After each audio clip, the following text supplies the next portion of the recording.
The story of Morningstar. You see, in the journey towards beauty and truth, there's always a moment of terrible pain. In my world, that moment is called the wounding. And without the wounding, there can be no healing. And without healing, there can be no birth of the wisdom that knows beauty and sees truth. You see, I'm a healer. And this story is about wounding, healing, and finding beauty and truth.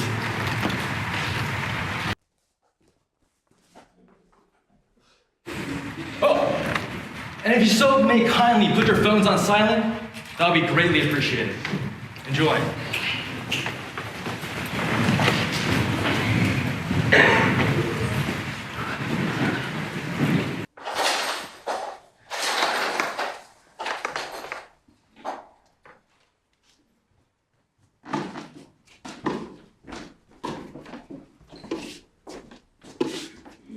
Are we near the village, Perseus? I can see it in the distance, Torek. What is the name of the village, Perseus? Morningstar, the village of Morningstar. Please, madam, could you spare something for the poor? I can't give you anything. I don't have enough for me and my son. Do you have food in that sack? No food for you.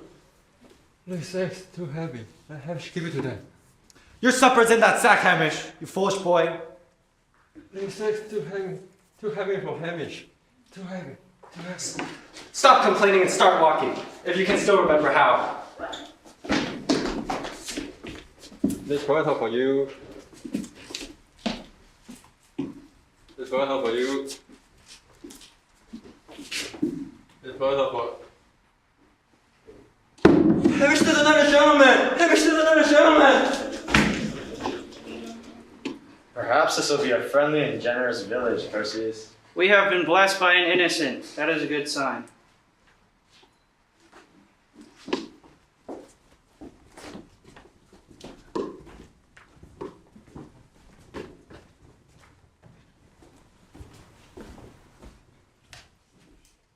She is so curious about everything, Mother.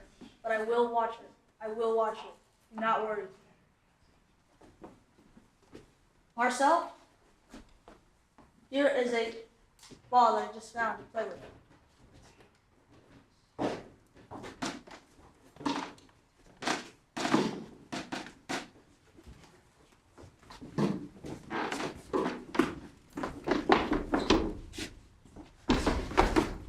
It is all right, Marcel. They are just beggars.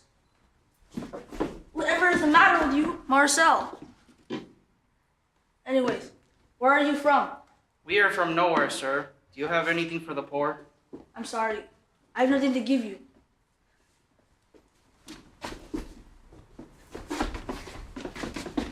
Thank you. What is your name? She cannot speak. She is a deaf mute. Her name is Marcel. I am Thomas. Is it food? Is it money? It is a ball, a children's toy. We cannot eat that. No, but we have been blessed by a girl who can neither hear nor speak. That is a good sign.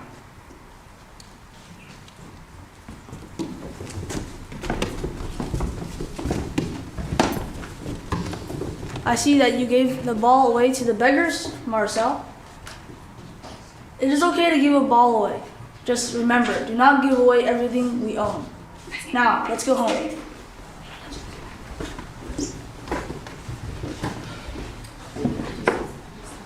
You see, in the village of Morningstar, there was a hill. And on this hill was a walled villa. Inside this villa lived the nobles who governed the surrounding country. Governance is a burden as heavy as stone, and that great weight had already wounded the fragile spirit of the young woman who lived there.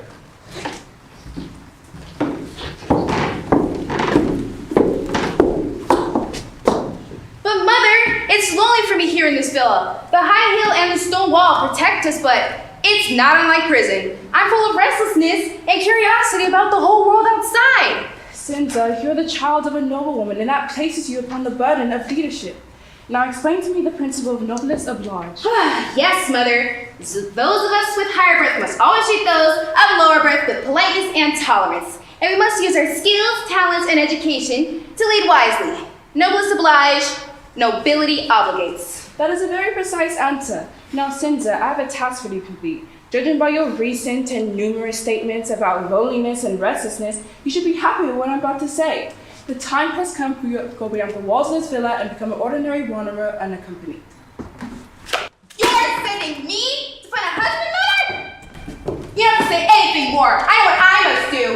It is a tradition that must be honored, though. Yeah, if a nobleman has a child, and that child is an unmarried girl, and she must find a common man to be her husband, then that common man will become a nobleman and carry on the work of the girl's dead father. You talk like a textbook, Cinza. I'm not so sure you are sincere.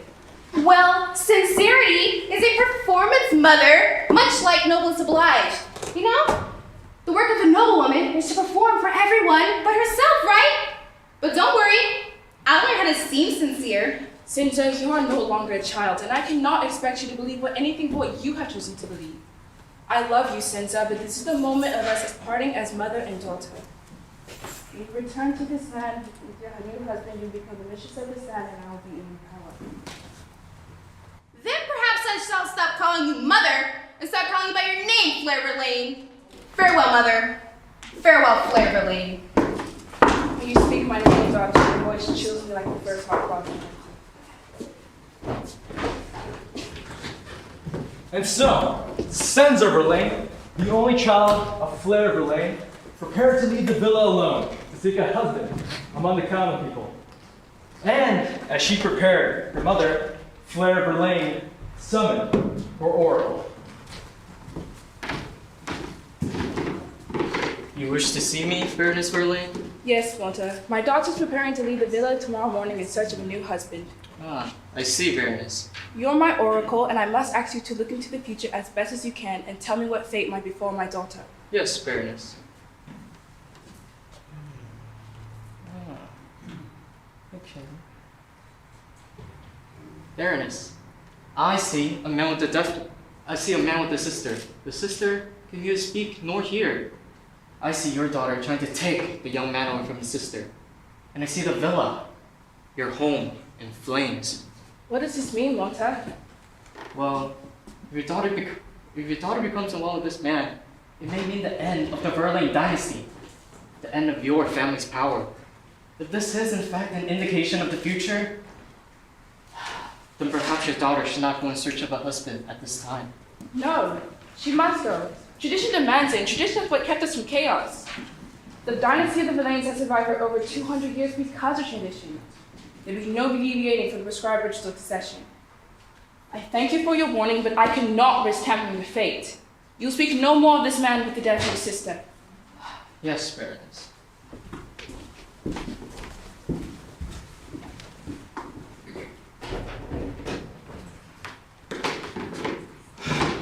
Well, Flair Verlaine's oracle knew he had to obey the baroness.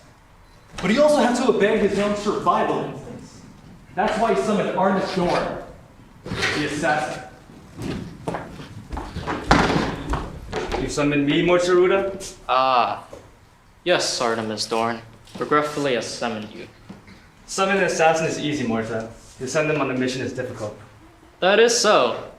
You are like an arrow, Artemis Dorn, and I am like a bow. To send you on your mission is to shoot the arrow straight into the heart of the victim. You flatter me, Morta. I am not so swift as an arrow, but I always hit the target. I know. That's why I want you to work for me. The Baroness's daughter, Senza Verlaine, will be leaving the villa tomorrow morning to go in search of a husband. I want you to follow her secretly and quietly. She must not know that you are there. That's easy enough to do, Morta. But why hire an assassin for the simple task regarding the Baroness's daughter? Well, Artemis, somewhere beyond the walls of this villa lives a man with a deaf-mute sister. If the Baroness's daughter were to choose him as her husband, Verlaine dynasty will crumble, and you and I will lose our positions of power and privilege. I see. What is the name of this man? Well, I don't know. Nor do I know where he lives. I only know that you must kill him if Senza Verlaine chooses him to be her husband. I understand.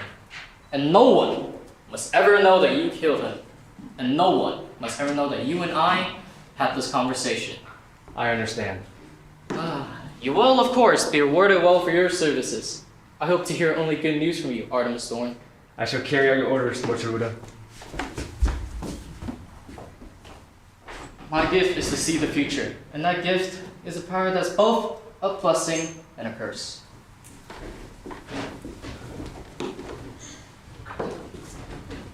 And so, the next morning, Senza Verlaine set out from the villa on her search for a husband. She thought she was alone, but always somewhere behind her followed Artemis Dorn, the assassin. As night fell on the first day, she came through a house of a forester and his family deep in this forest. There, she sought a bed for the night.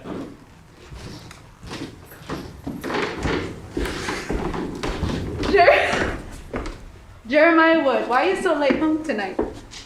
Now, Ray, I've been trying to teach Karen to become a forester. That takes time. I'm sorry, Aunt Rain. Uncle Jeremiah wanted me to find and identify 5 kinds of mushrooms, and it took much longer than I thought. Well, Katerina Lorian, I hope you enjoyed the overcooked stew that's been waiting for you. You didn't even bring any mushrooms to add any flavor to the pot. I know my father was a great forester, but I'm not much good at it at all. Don't give up, Katerina. You've only just started to learn. And I can already tell they have a natural affinity of the forest.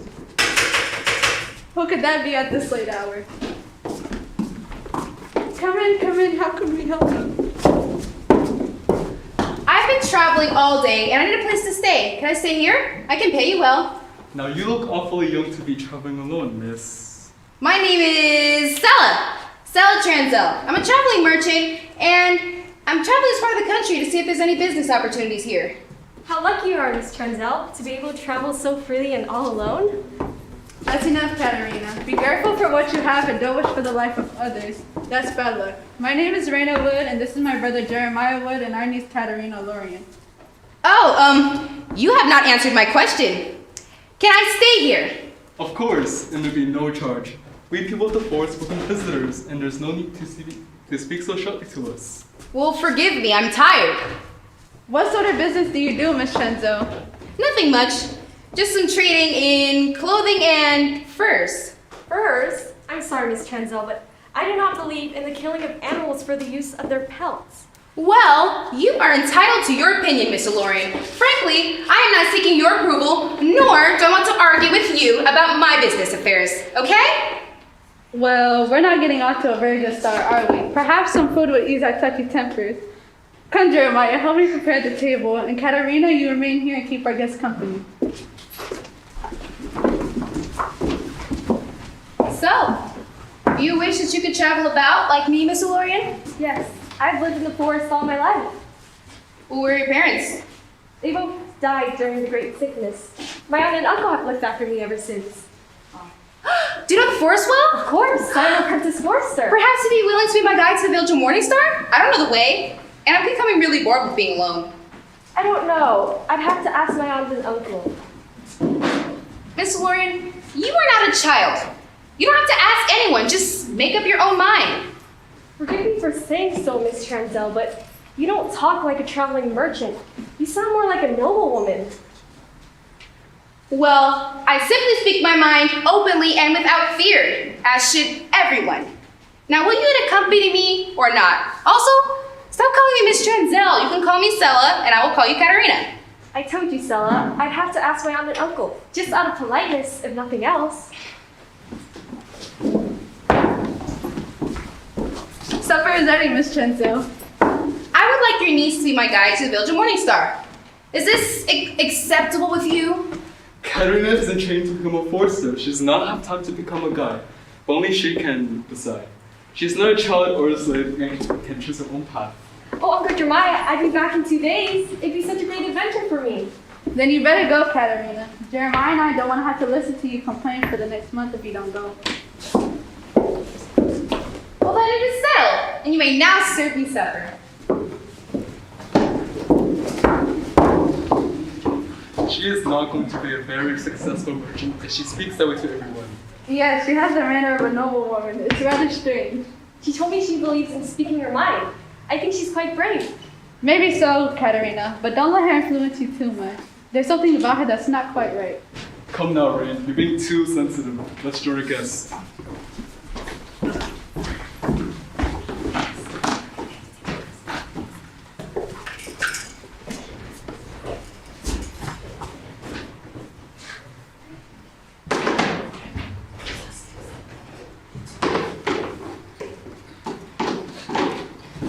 And so, Katerina and Lorien set out with Senator Verlaine through the forest to the village of Morningstar.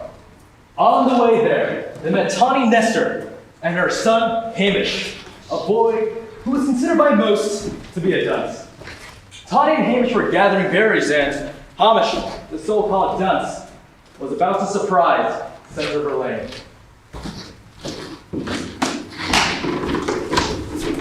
Hurry up, Hamish. We must gather berries, not dawdle amongst the wildflowers.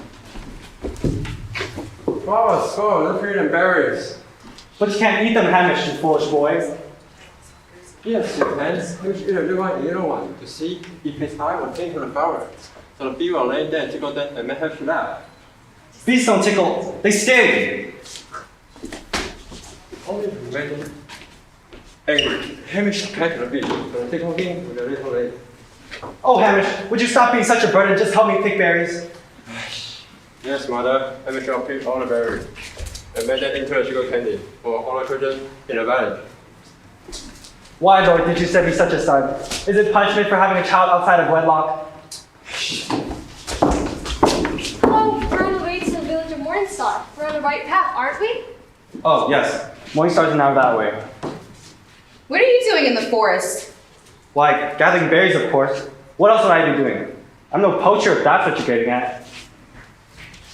And who's this? Oh, this? This is my son, Hamish. Hamish, say hello to the travelers. Hello to the travelers. Are you mocking me? No, madam. The boy's a dunce. He doesn't know what he's doing. You're very pretty. You're not a pretty thing. Katerina! Get this fool away from me! It's alright, Stella. He's just a child in a man's body. I don't think he would hurt anyone. Hamish, you can touch my hair. Let me show you. Here is the flower. If you eat it, maybe you're welcome to the flower. Oh, Hamish, thank you.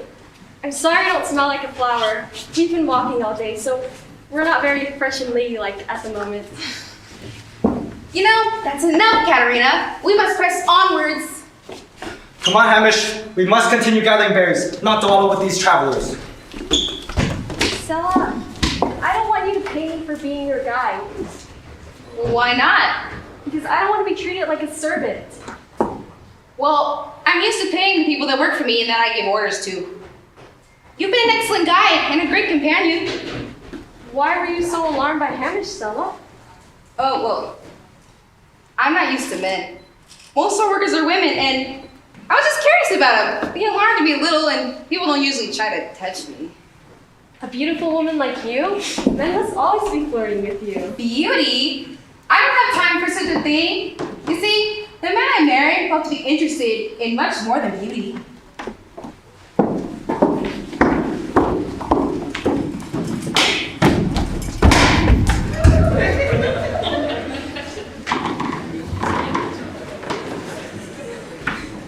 When Katerina, Lorien, and Senator Verlaine finally arrived in the village of Morningstar, the first people they met were the two beggars.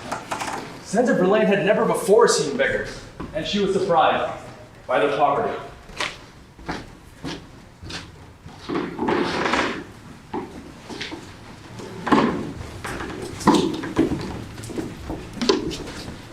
My stomach has shrunken into a painful little ball. Like the ball the deaf mute gave us?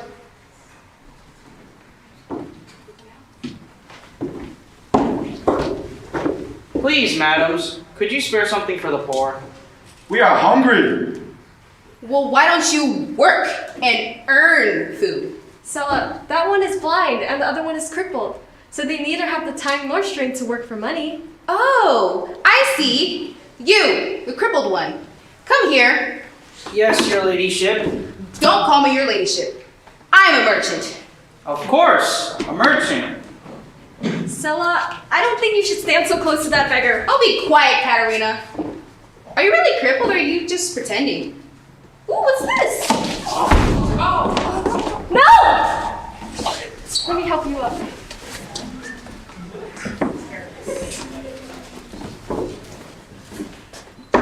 Thank you, kind traveler. I fainted. I thought I was dying. Here, buy some bread for you and your friends. Thank you, kind traveler. Help us, your ladyship! I told you, don't call me your ladyship. I'm merchant. I cannot help you. I cannot help you. Stella, of all people in the world, beggars are the closest to death. Death follows them everywhere, but when we help them, death cannot touch them so easily. Death, beggars, and dunces? Why is this such a tormented country? I think it is a beautiful country. There cannot be beauty without suffering. Like you. I see that you're suffering, yet you're beautiful. I don't want to talk about beauty anymore, Katerina. Do you want to talk about truth? Where'd you get these ideas of yours? I'm just a Princess Forester. I've learned a little bit about the cycle of life and death, and the truth about being alive in this world. That's all. Just a little bit about being alive.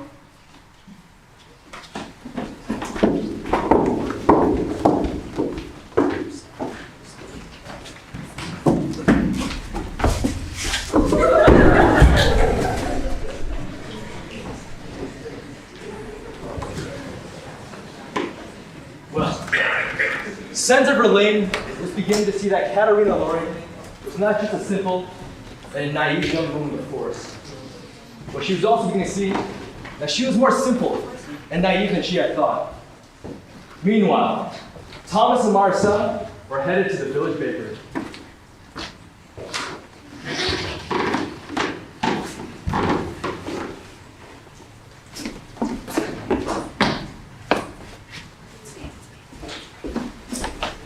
Wow, Marcel, you really seem to love butterflies.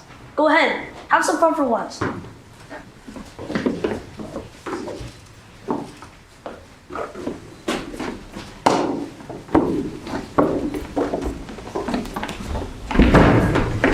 dare you push me? How dare you? I'm so sorry. My sister is a deaf mute.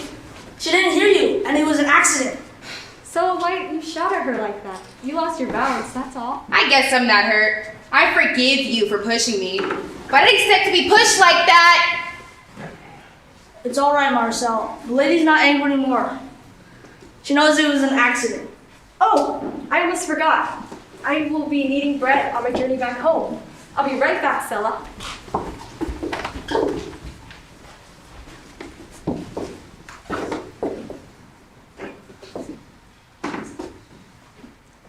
Marcel, here's a pretty phone that I just found on the mountain.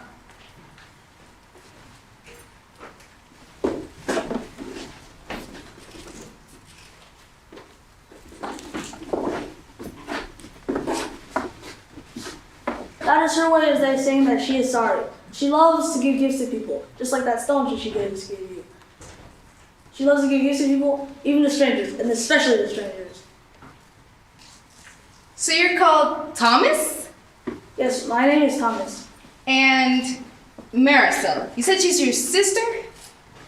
Yes, she's younger than me, and it is my duty to take care of her as best as I can. Is it difficult to take care of her? Oh no, she's wonderful. She's very gentle and she's kind. Just that she's very vulnerable and fragile, so I had to look out for her and I had to keep her safe. And how good are you at keeping her safe? You're asking very, very personal questions there, but I'll give you a straight answer. I'm very, very good at taking care of her because I love her very much. Does that make it clear? My name is Stella Sanzel, and I'm sorry if my questions seem personal, but I'm traveling to this part of the country, and I'm looking for a business partner, actually. A person I can trust who can manage both people and business deals. But I have no money and I have no education, so. Well, that doesn't matter. Do you know that you could be missing out on the opportunity of a lifetime? I wonder. Whatever's the matter with you, Marcel? I can see that she values you very highly, Thomas. Of course she does. She's my sister, for heaven's sakes. Why is it so hard for you to understand something that is so simple? It may be simple to you, but it's priceless to me. We're back, Stella. Oh, my companion and I need a place to stay. Can we stay with you? We can pay you very well. Yeah, Thomas, Stella will pay you well. She's my guide and she's been very generous to me. Katerina, I can make my own bargains. Gee, Stella, you're so quick to be angry over nothing. I was complimenting you. Okay. I don't need money. You can stay with us for free. Come on, Marcel. Let's go home and let's make our guests comfortable.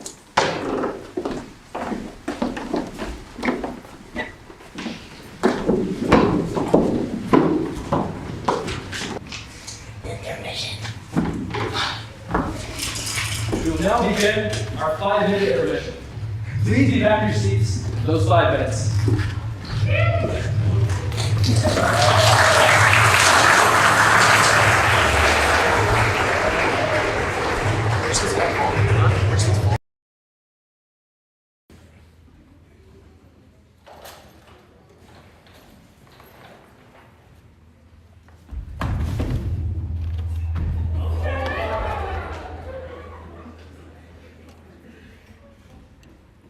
As Cinder Verlaine and Katerina Lorien made their way to the home of Thomas and Marcel Bezoyan, Cinder Verlaine's mother waited anxiously in the walled villa for news of her only child's progress towards finding a husband. Once again, she called for the help of her oracle. Walter, when you attempt to see the future, what happens to you? Well, it's hard to explain, Baroness, but it's somewhat like trying to see the sun behind thick clouds. You know, there's just something there that's just so bright and clear, but you have to strain and strain to see it.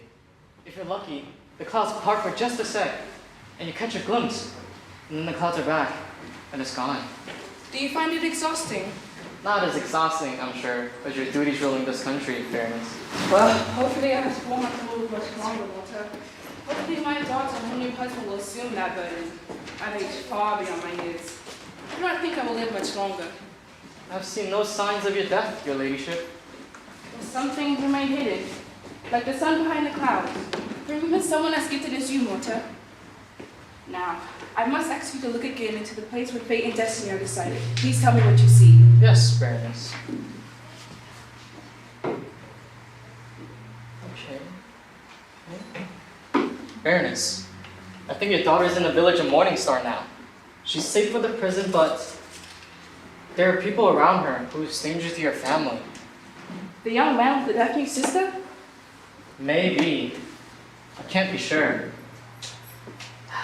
Can't be sure. There are many people around her, but they're all just shadows. I'm sorry. It's the best I can do. You would not betray me, would you, Walter? What do you mean? You would always be truthful with me and not withhold any information? Those are harsh words for me to hear, Baroness. I have always been with your family, and I've served with absolute loyalty. See, that's what worries me, Walter. Loyalty. Your position here, your power depends on my family. And without us, you become an outcast. So you would do anything to preserve our power, even if it meant interfering with fate. Forgive me, but that does not make sense, Baroness. My powers are in demand within every family of power, but I choose to offer them to you. I do not depend on you, in fact. You depend on me. No, Walter. I know your power to see beyond these walls will quickly fade if the Verlaine family were to perish. Your gift only allows you to see the future of the Verlaines, but no one else's. And so if you have done anything to prevent my daughter's duty to select a new husband without any meddling by us, you must tell me. I will not punish you, though, as I understand your dilemma.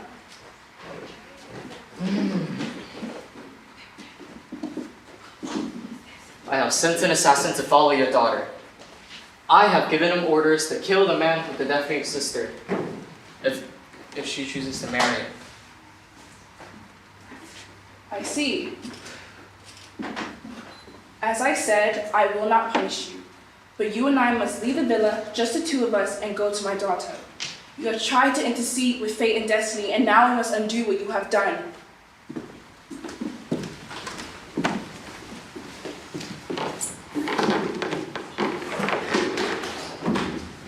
Well, later that day, in the hut of the forest, Jeremiah and Rainwood wondered together about the fate of their niece, Katerina Alorian.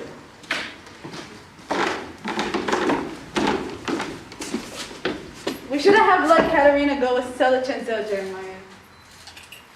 Please don't worry, Rain. Katerina will be paid well, and perhaps she'll get her licenses out of our system. She was bound to go venturing someday, and at least she'll go off all alone. You always make things so simple and innocent, Jeremiah. But I trust my instincts, and that Chenzel woman is hiding something from us. She's not who she says she is. She's a troubling merchant. Perhaps it's wise to keep her identity a secret. The world is full of thieves and tricksters. Let me put it bluntly, Jeremiah. Katerina's life is in danger. Don't ask me how I know, but I know. Now, I'm going to go to Morningstar at first light. You could come with me or not. If you could come with me or not, but whether you come or not, that's that. You're just making a fool of yourself, going idle for nothing, and your best Katerina as well. Show up there like some overprotective old hen. You claim to be a wise man, Jeremiah, but sometimes you are a fool. A fool? Yes, a fool! You spend all your time in the forest hiding from the world. You are afraid of the pain and chaos of human relationships. You are afraid of the darkness that lies waiting in every human heart. Now, will you come with me or not? All right. I'll go with you. You're right. I'm afraid. I'm afraid of losing Katerina, and I'm afraid of losing you. I wanted to keep you both safe from the evilness group by hiding in the forest. But now that Karina's gone, her safety's gone too. I'll go with you. Bring your axe, you might need it.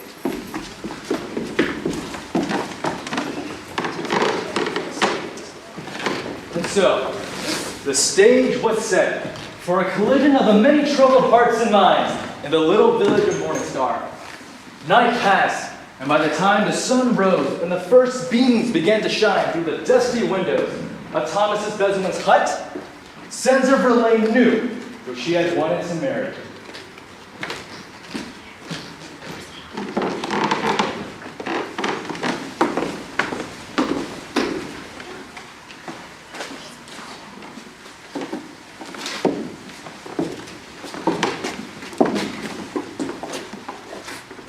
What are you afraid of, girl? I want to be your friend.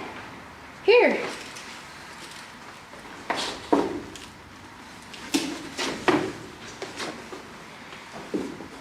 All right, you won't take my gift? Well, guess what? I'll keep trying, and one day, you'll accept it.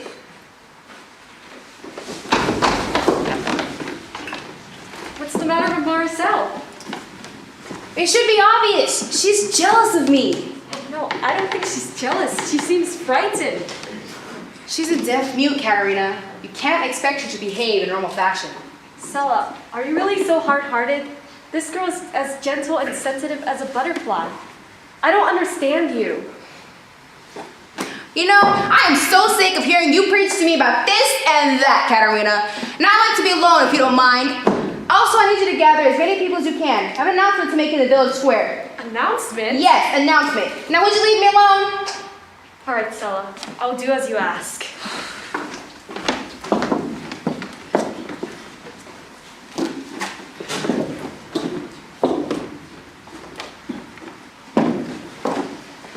Did you sleep well last night, Stella? Oh, no, but that doesn't matter. I'm ready for this day. Are you going to do this business in the village? Yes, I am, in less than an hour now. What kind of business? I'd like you to be there, Thomas, so you can see for yourself. Rather mysterious person, Stella. Your words raise questions and provide few answers.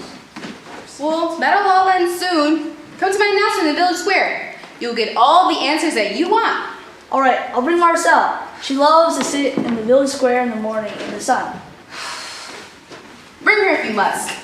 But please, get her to stop being so disagreeable. Aside from my mother, Stella, you're the only person I have ever met who complains about Marcel. Well, that's because she complains about me in her own little silent way. You know, I can't decide whether or not you like me, Thomas. Neither can I, Stella.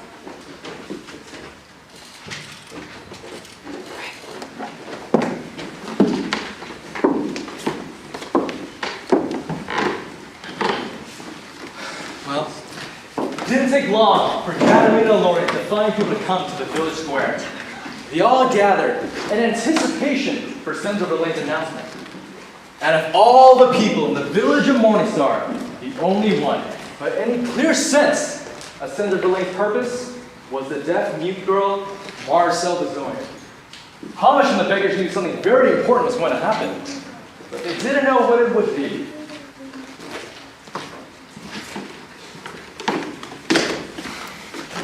Come on, Hamish. Stop dragging your feet. Why are you so miserable, Hamish? You love the sunshine, and your skin gets burnt because you're too stupid to go in the shade. Hamish doesn't have the sun today. The sun made everything too easy to see. Hamish doesn't want to see what will happen. Oh, would you rather be blind like that beggar over there? That's all I need. A blind dunce of the sun. Hamish doesn't want to see. Hamish doesn't want to see. Stop it, Hamish. Behave or you won't get any dinner. Hamish doesn't have a shadow man. And Hamish doesn't have a man with a knife. You must have had a nightmare last night. But it's daylight now, so stop acting so frightened. Sometimes I feel I should just take you out into the forest and leave you there. No. Only Hamish alone. Perhaps her ladyship will give away bread and copper. Perhaps her ladyship will give away milk and silver. Why do you say her ladyship? She's clearly a merchant. Perhaps. Maybe.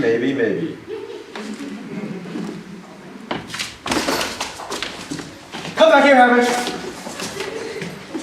Hamish, hit a gentleman. If you're gonna have bangers even when you're awake, I'm really gonna have to leave you in the forest. I won't put up with the sun that's both a dunce and a lunatic. Thomas, Sel will be here any moment. I'm so nervous and I'm not sure why, but I can't help but think that something amazing is going to happen.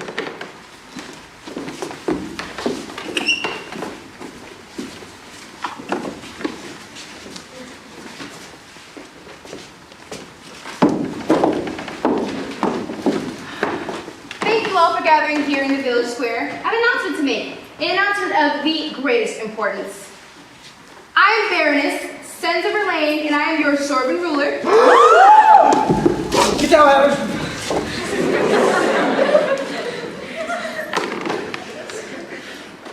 In accordance with tradition of society, I have traveled along through the countryside in search of a person who will become the new Baron. I have chosen who I will marry. Thomas Besoin. Yes, your ladyship. Step forward. You are a man I can trust. You understand duty, and you defend all that you love. So I choose you.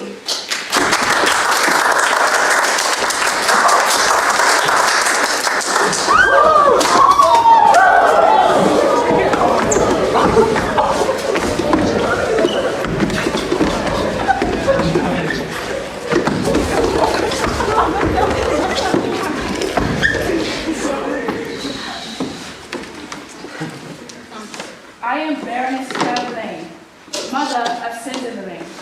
I came here to stop all this, but I was afraid to act until it was too late. Now a young girl lies dead and her killer stands before you. He knows what he must do. Release him and give him his knife.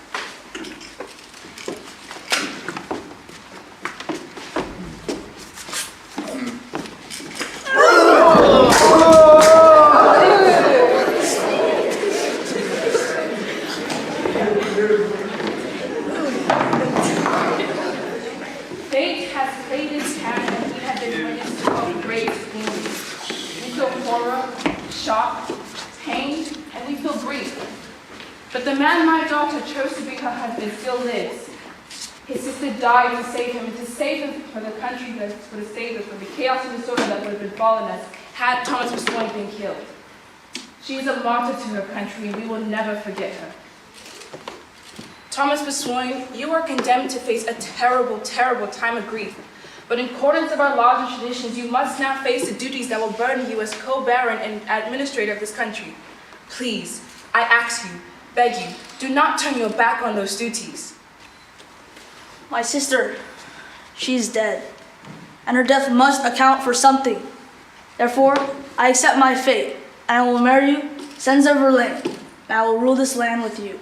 However, I must tell you all, I do this only for Marcel, only for a deaf-mute girl who loved me so much that she would die for me. Only for Marcel.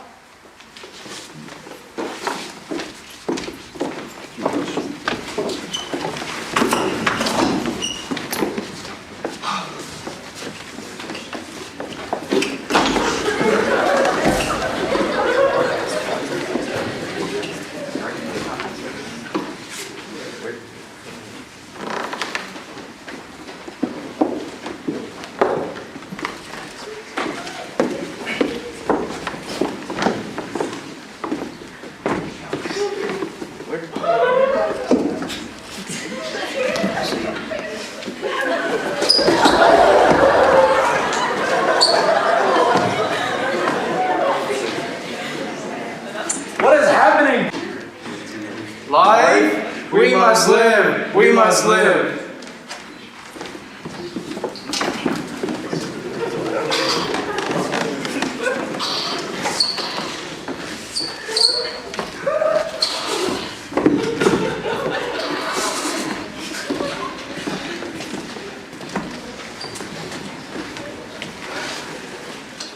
Do not despair, Thomas.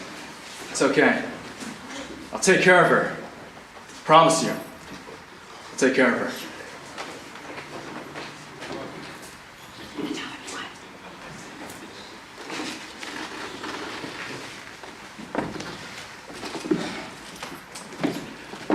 And so, the deaf-mute girl Marcel Bezuin died to save her brother. But in doing so, saved her country from chaos. But her death gave birth to her story. And she lives again every time it is told, just as I have told it to you. Thank you.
Perseus? Life! Life is happening. Life? With life? We must live.